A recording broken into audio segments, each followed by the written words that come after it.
Hey there, this is I'm Bored Send Me Mail, and this is a tutorial on how to do nonogram puzzles. Now, a lot of people like to do some sort of logic puzzle just for casual use because it keeps your mind active or whatever. It's pretty cool. Most people like doing Sudoku because, it's just the standard one. It's the one that everyone knows.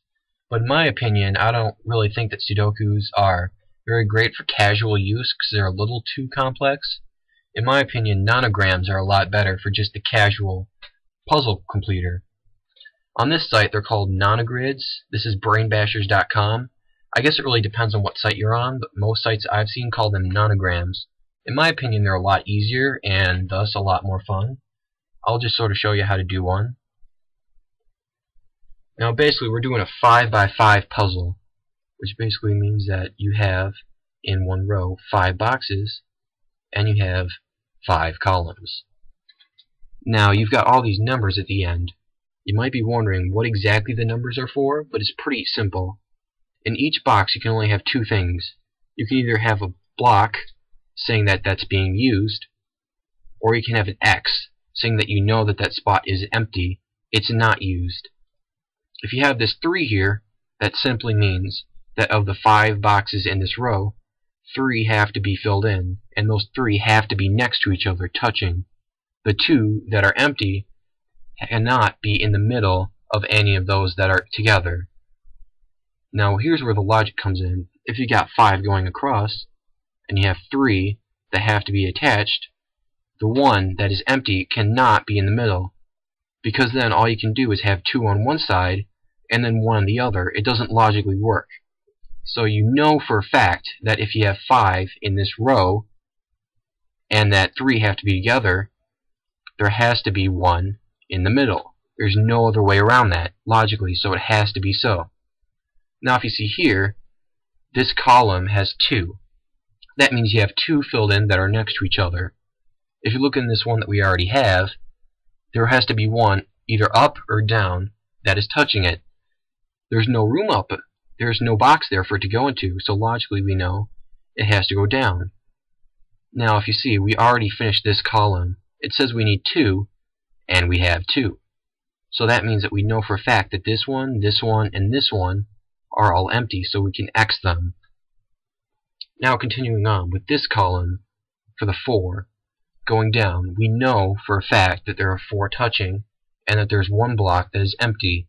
And that block cannot be between any other blocks, or else the puzzle won't work. So we know that the one at the end either has to be here or here. Thus we know for a fact that the 3 in the middle here must be filled. If either of these was empty, we could not have 4 in a row, so logically they have to be filled. Now if you remember, this one and this one, we already know for a fact that those are empty. And if you look here and here, you would see that we need 2 rows that have 2 in a row that have to be touching. Since we have 2 X's to the left of this and this, we know that since there has to be a filled-in block touching them, they have to be to the right.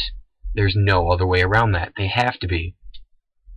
And now obviously this column has 3. So there's no way impossible that this one could possibly be filled. It has to be empty, or else you would have 4 in a row. It won't reach. If you look at this column, how there has to be 3, we now cannot put 1 in this empty slot. So the only possible way to get 3 is to put another one here. If you do not have one here, if this one is empty, then your 3 remaining spots will not be touching, and you cannot get 3 touching blocks. Once again, for this column you have 2 touching, so for the same reason as the one before it, you have to put 1 here and X all these out. Now if you look here, this row says you have to have 2 touching.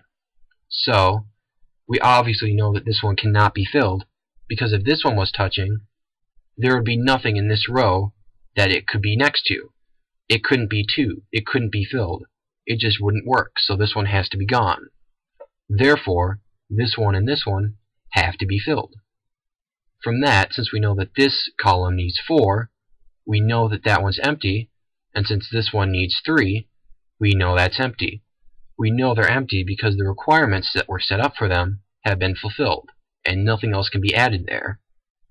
If you look at this row, it says that 3 are needed. We only have 2 here, and the one to the right, we know for a fact, is empty. So therefore, this one has to be filled. And for this column, we are once again told that we need 2 in a row, and since there's nothing available on top, we get something at the bottom. And that's it. I just solved a nonogram. They're extraordinarily easy to do, and if you're interested in them, I would search them, find a great site that does them for free, and I would try them. They're a lot of fun, they're easy, they're simple. They're not overly complicated, but they're not supposed to be. It's pretty cool, and if you just like relaxing and doing something that is calming or whatever, that occupies your mind, I would suggest trying it. It's pretty cool. So thanks for listening, and I guess I'll see you later. Bye.